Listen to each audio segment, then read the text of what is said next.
आपण आज या व्हिडिओच्या माध्यमातून व्हिडिओ रेकॉर्डिंगच्या माध्यमातून लोकसंख्या भूगोलाचे स्वरूप अभ्यासणार आहोत। आपल्या सिलेबसमधला महत्त्वाचा जो काही भाग आहे तो आहे लोकसंख्या भूगोलाचं स्वरूप। हे स्वरूप अभ्यासत असताना आपण मागच्या तासिकेला लोकसंख्या भूगोलाच्या व्याख्या वेगवेगळ्या तज्ञांनी केलेल्या पाहिलेल्या आहेत आणि त्या व्याख्या पाहत असताना आपणाला लोकसंख्या भूगोलाचं स्वरूप त्याच्याहून लक्षात येईल। त्याचा या ठिकाणी त्या व्याख्यांचा निश्चितच स्वरूप पाहत असताना आपणाला त्या ठिकाणी त्याचा उपयोग होणार आहे। आपण पाहिलेला आहे की लोकसंख्या भूगोलाचा विकास हा अगदी अलीकडच्या काळामध्ये त्या ठिकाणी झालेला आहे। जी.टी. त्रिवार्था हे लोकसंख्या भूगोलाचे जनक आहेत। 1953 साली अमेरिकेमध्ये असोसिएशन ऑफ अमेरिकन जिओग्राफर्स यांची परिषद भरली होती आणि त्या परिषदेमध्ये जी.टी. त्रिवार्था यांनी लोकसंख्या भूगोलाला एक वेगळं स्वतंत्र स्थान निर्माण करण्यासाठी सर्वांना आवाहन केलं आणि खऱ्या अर्थानं तिथून पुढं लोकसंख्या भूगोलाचा अभ्यास त्या ठिकाणी केला जाऊ लागला आणि ही एक वेगळी शाखा या ठिकाणी तयार झालेली आपल्याला पाहायला मिळते। याच्या अगोदर सुद्धा फ्रान्समध्ये विदाल दी लाब्लाश असतील,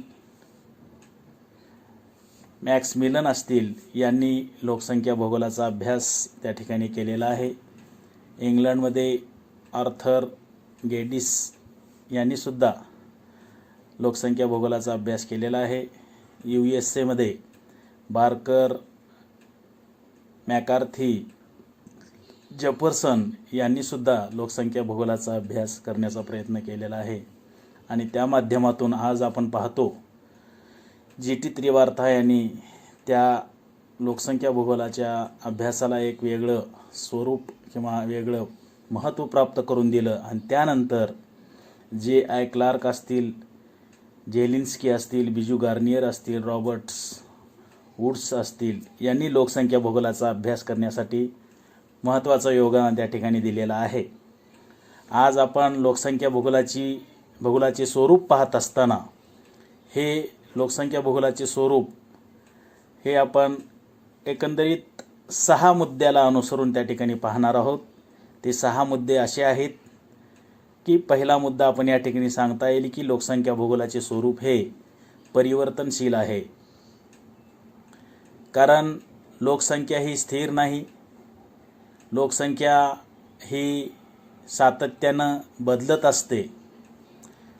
लोकसंख्या हा घटक मग त्याच्यामध्ये जन्म असेल, मृत्यू असेल, स्थलांतर असेल, लोकसंख्येची वाढ असेल, लिंग गुणोत्तर असेल, वयोगट असतील किंवा साक्षरता असेल, या घटकामध्ये लोकसंख्येच्या अभ्यासातील या घटकामध्ये सातत्यानं बदल होत असतो आणि हा बदल प्रामुख्याने स्थल आणि कालपरत्वे त्या ठिकाणी होत असलेला आपल्याला दिसून येतो। स्थल म्हणजे ठिकाण बदलल्यानंतर हे जे आपण जे काय आत्ता घटक पाहिले यांच्यामध्ये बदल आपल्याला दिसून येतो। कालपरत्वे म्हणजे काळानुसार सुद्धा त्याच्यामध्ये सातत्याने बदल होत असतो। तसेच लोकसंख्या या घटकावर परिणाम करणारे पर्यावरणातील नैसर्गिक आणि सांस्कृतिक घटक सुद्धा स्थल आणि काल परत्वे बदल घडवून आणण्यासाठी त्या ठिकाणी कारणीभूत ठरत असतात। म्हणजेच भूरचना असेल, हवामान असेल, मृदा, खनिज संपत्ती असेल, वनस्पती, प्राणी इत्यादी घटक हे त्या ठिकाणी लोकसंख्येच्या अनेक घटकावर प्रभाव टाकत असतात आणि हे देखील घटक पर्यावरणातील हे जे काही घटक आहेत हे देखील स्थिर नसून हे सुद्धा स्थल आणि काल परत्वे बदलणारे आहेत।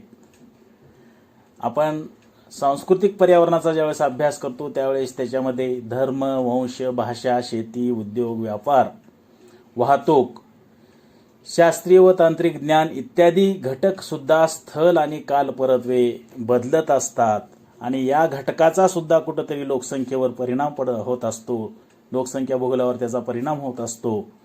आणि म्हणून हे सर्व घटक नैसर्गिक असतील, सांस्कृतिक असतील, हे सगळे घटक कालांतराने आणि ज्यावेळेस आपण त्याचा अभ्यास करतो स्थळाला अनुसरून हे सातत्याने बदलत असलेले आपल्याला दिसून येतात.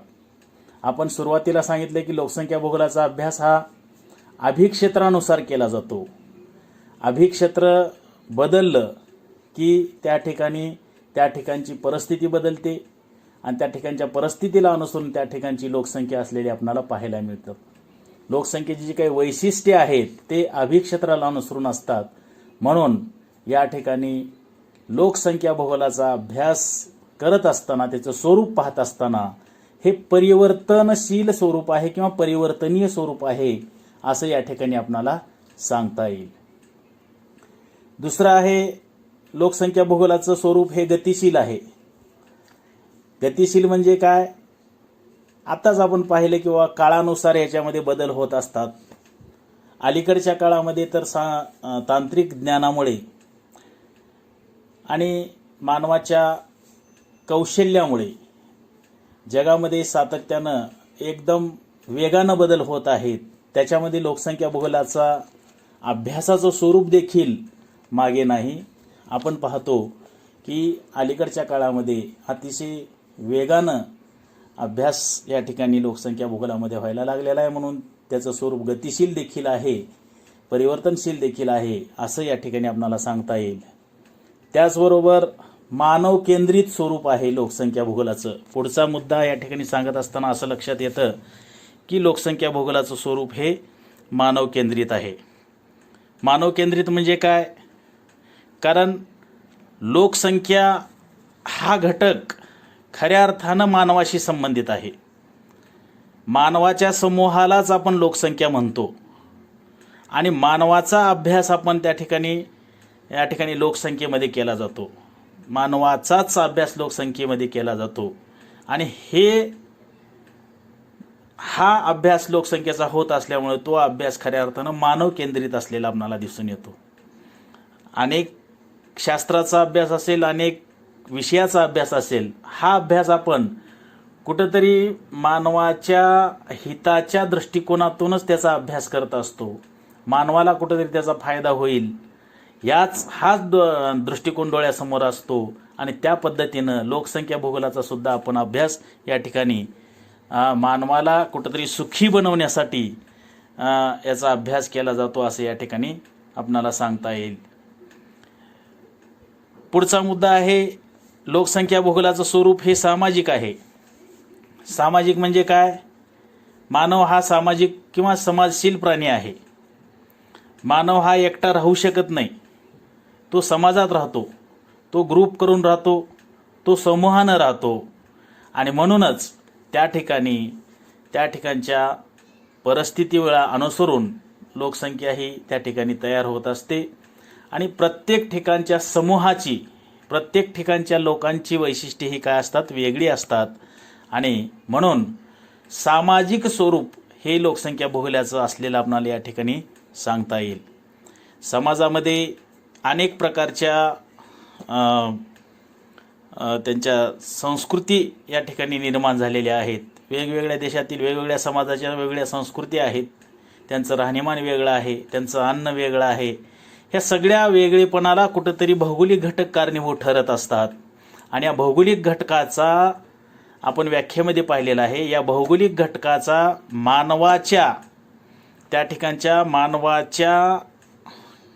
किंवा लोकांच्या वरती कुठंतरी प्रभाव पडत असतो आणि म्हणून त्या समाजाची, त्या समूहाची जी काही संस्कृती असते, जी काही पद्धत असते, ती पद्धत कुठंतरी लोकसंख्या भूगोलामध्ये त्याचा अभ्यास आपण या ठिकाणी करत असतो. त्याच्यानंतर लोकसंख्या भूगोलाचा पुढचा मुद्दा आपण सांगत असताना सैद्धांतिक स्वरूप सुद्धा या ठिकाणी लक्षात येतं. अनेक सिद्धांत अनेक शास्त्रामध्ये मांडले जातात. तसंच लोकसंख्या भूगोलामध्ये सुद्धा लोकसंख्या वाढीचा सिद्धांत असेल, माल्थसचा सिद्धांत असेल, पर्याप्त लोकसंख्येचा सिद्धांत असेल, या सिद्धांताचा अभ्यास या ठिकाणी केला जातो आणि म्हणून त्याचं स्वरूप सैद्धांतिक स्वरूपाचं आहे. आपण माहिती गोळा करत असताना विश्लेषणात्मक त्याची माहिती गोळा करतो आणि त्याचं विश्लेषण करतो. एक त्याला सैद्धांतिक स्वरूप आपण तयार करून दिलेलं आहे आणि म्हणून लोकसंख्या भूगोलाचं स्वरूप हे सैद्धांतिक असलेलं या ठिकाणी आपल्याला दिसून येतं. त्याचबरोबर आंतरविद्याशाखीय सुद्धा या लोकसंख्या भूगोलाचं स्वरूप असलेलं आपल्याला पाहायला मिळतं. आपण पाहतो अनेक सामाजिक शास्त्राचा अभ्यास लोकसंख्या भूगोलाचा अभ्यास करत असताना करणं आवश्यक आहे, कारण त्या सामाजिक शास्त्रामधून त्याचा अभ्यास केल्यानंतर खऱ्या अर्थानं लोकसंख्या भूगोलाचा अभ्यास पूर्ण होतो असं या ठिकाणी आपल्याला सांगता येईल. लोकसंख्या भूगोल आहे आणि लोकसंख्याशास्त्र असेल, लोकसंख्या भूगोल आणि समाजशास्त्र असेल, लोकसंख्या भूगोल आणि अर्थशास्त्र असेल, त्याचबरोबर लोकसंख्या भूगोल आणि राज्यशास्त्र, इतिहास, मानववंशशास्त्र, मानवी भूगोल, ह्या सगळ्या गोष्टीचा अभ्यास कुठंतरी लोकसंख्या भूगोलाचा अभ्यास करत असताना या शास्त्राचा कुठंतरी आपल्याला अभ्यास करावा लागतो, त्यांची मदत घ्यावी लागते. त्या शास्त्रामध्ये आणि लोकसंख्या भूगोलामध्ये जे काही साम्य आहे याचा कुठंतरी आपल्याला अभ्यास करावा लागतं त्यांना, आणि म्हणून खऱ्या अर्थानं लोकसंख्या भूगोल हे आंतरविद्याशाखीय असलेलं आपल्याला पाहायला मिळतं. संख्यात्मक ज्यावेळेस आपण लोकसंख्येचा अभ्यास करतो त्यावेळेस संख्याशास्त्राचा तिथं आपल्याला निश्चितच उपयोग होतो. एखाद्या ठिकाणची एखाद्या स्थळावरची लोकसंख्या अभ्यासत असताना पाठीमागं त्या ठिकाणच्या लोकसंख्येमध्ये काय म्हणजे परिस्थिती होती ह्याचा खऱ्या अर्थानं आपण इतिहासाच्या संदर्भाने त्या ठिकाणी अभ्यास करतो.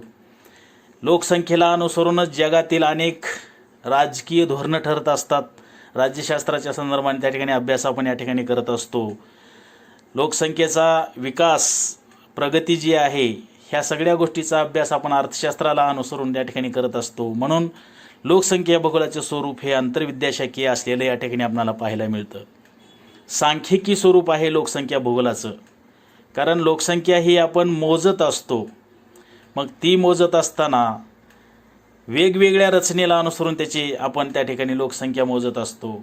वयोरचना असेल, लिंगरचना असेल, साक्षरता असेल, या सगळ्या गोष्टीचा कुठंतरी त्या ठिकाणी अभ्यास करत असताना संख्याशास्त्राचा आपणाला आधार घ्यावा लागतो आणि म्हणून त्याचं स्वरूप सांख्यिकी आहे. आपण ज्यावेळेस एखाद्या लोकसंख्येचा अभ्यास करतो त्यावेळेस संख्यात्मक स्वरूपामध्ये आपण त्याचा त्या ठिकाणी मांडणी करत असतो आणि म्हणून लोकसंख्या भूगोलाचं स्वरूप हे संख्यात्मक आहे, सांख्यिकी स्वरूपाचं आहे असं या ठिकाणी आपणाला सांगता येईल. आपण पाहत असतो की लोकसंख्या भूगोलाचा उल्लेख किंवा त्याचा अभ्यास करत असताना सांख्यिकी तंत्र प्रामुख्याने याच्यामध्ये वापरलं जातं, कारण स्थलांतर हा लोकसंख्येच्या अतिशय महत्त्वाचा जो काही घटक आहे, हे स्थलांतर सुद्धा सातत्यानं होत असतं. ग्रामीण भागाकडून शहराकडे लोक जात असतात, एका देशातून दुसऱ्या देशात जातात, एका राज्यातून दुसऱ्या राज्यात जात असतात. अशा वेळेस संख्यात्मक बदल होत असतो आणि या संख्यात्मक बदलाचा अभ्यास लोकसंख्या भूगोलामध्ये केला जातो आणि म्हणून खऱ्या अर्थानं लोकसंख्या भूगोलाचा अभ्यास हा सांख्यिकी स्वरूपामध्ये या ठिकाणी केला जातो. अशा पद्धतीनं आपण ज्यावेळेस लोकसंख्या भूगोलाची व्याप्ती पाहतो त्यावेळेस ही व्याप्ती आपण मुद्देसूद ज्यावेळेस पाहतो त्यावेळेस पुन्हा एकदा मी या ठिकाणी सांगण्याचा प्रयत्न करेन की लोकसंख्या भूगोलाचं स्वरूप हे परिवर्तनशील आहे. मग हे स्थळ आणि काळानुसार ते बदलत असतं. परिवर्तन म्हणजे बदल. त्यानंतर लोकसंख्या भूगोलाचं स्वरूप हे गतिशील आहे, गतिमान आहे. लोकसंख्या ही स्थिर नाही. लोकसंख्येमध्ये सातत्यानं बदल होतात आणि ते गतीनं होतात आणि त्याला म्हणायचं गतिशील स्वरूप. मग ते जन्म मृत्यू असेल, स्थलांतर असेल, ह्या सगळ्या गोष्टीचा अभ्यास आपण करत असताना तांत्रिक प्रगतीच्या बरोबर लोकसंख्या भूगोलाचं स्वरूपसुद्धा अतिशय गतिशील स्वरूपात झालेलं आहे असं या ठिकाणी आपल्याला सांगता येईल. मानव केंद्रित स्वरूप आहे असंही आपण या ठिकाणी सांगितलं. मानव केंद्रित म्हणजे काय? प्रत्येक शास्त्राचा अभ्यास हा आपण मानवाला कुठंतरी डोळ्यासमोर ठेवून, मानवाचं हित डोळ्यासमोर ठेवून अभ्यास करत असतो. त्याच पद्धतीनं लोकसंख्या भूगोलाचा अभ्यास करण्यासाठी सुद्धा मानव हाच घटक डोळ्यासमोर ठेवून त्या ठिकाणी लोकसंख्या भूगोलाचा अभ्यास केला जातो.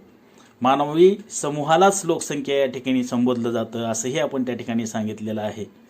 सामाजिक स्वरूप आहे, कारण लोकसंख्या समाजातूनच लोकसंख्या आपण पाहतो किंवा लोकसंख्येच्या ठिकाणी त्याचं आपण उल्लेख करत असतो. जगामध्ये अनेक समूह आहेत, अनेक समाज आहेत आणि त्यांचा अभ्यास या लोकसंख्येच्या माध्यमातून, लोकसंख्या भूगोलाच्या माध्यमातून केला जातो. त्याला आपण सांस्कृतिक घटक डोळ्यासमोर ठेवून त्याचा अभ्यास या ठिकाणी करणं असं आपण त्या ठिकाणी सांगता येईल. सैद्धांतिक स्वरूप आपण पाहिलं, लोकसंख्या भूगोलामध्ये अनेक सिद्धांत मांडले आहेत आणि त्याचाही अभ्यास लोकसंख्या भूगोलामध्ये केला जातो. त्याचबरोबर आंतरविद्याशाखीय आहे असंही आपण सांगितलं, कारण अनेक शास्त्राचा त्या ठिकाणी मदत घेऊन लोकसंख्या भूगोलाचा अभ्यास केला जातो आणि म्हणून हा अभ्यास हा आंतरविद्याशाखीय असल्यानं आपणाला सांगता येईल. सांख्यिकी स्वरूप आपण पाहिलं, कारण लोकसंख्या ही संख्यात्मक स्वरूपातच आहे आणि त्याचा अभ्यास भौगोलिक घटकाला अनुसरून आपण संख्यात्मक स्वरूपामध्ये मांडत असतो, म्हणून त्याचं स्वरूप सांख्यिकी स्वरूपात आहे. आपण त्याचे टेबल करत असतो, वेगवेगळ्या तालिका तयार आपण त्याच्यामध्ये करत असतो आणि त्याला अनुसरून आपण त्या ठिकाणी लोकसंख्या भूगोलाचा अभ्यास करत असतो. अशा प्रकारे लोकसंख्या भूगोलाच्या स्वरूपाचा या ठिकाणी आपणाला स्वरूप पाहत असताना या सगळ्या गोष्टीचा आपणाला या ठिकाणी उल्लेख करणं गरजेचं आहे. या ठिकाणी आज आपण लोकसंख्या भूगोलाचं स्वरूप हे या ठिकाणी आपण पाहिलं. आपण नंतरच्या तासिकेला त्या ठिकाणी लोकसंख्या भूगोलाची व्याप्ती पाहणार आहोत. आज या ठिकाणी आपण थांबूयात. धन्यवाद.